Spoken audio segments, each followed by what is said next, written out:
Се развеаа староградските фустани и одекна песната на дојранчани. Тргна 34-тото издание на манифестацијата Дојрански ракувања.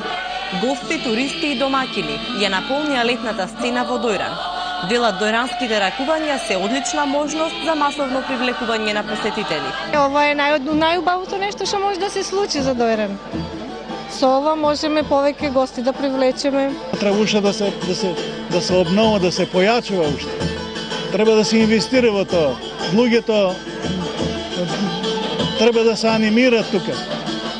Мислам дека се малку запоставено е тоа. Не е доволно само еден концерт и цела година сега. Верувам дека сите овие манифестации ќе привлечат доста туристи. И се надевам дека и понатака ќе продолжи вака.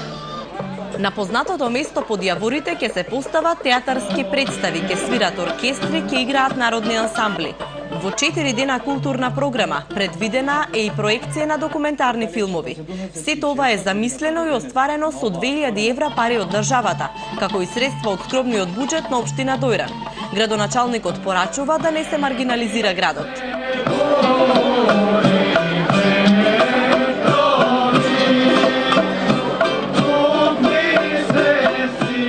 Дојран е многу запоставен, секој пат се форсира Охрид, Скопје, Битола и други поголеми градови, така да треба да се даде веќе еден пат еден акцент на Дојран, пошто ова го заслужи. Дојрански ракувања траат од 17 до 21 јули.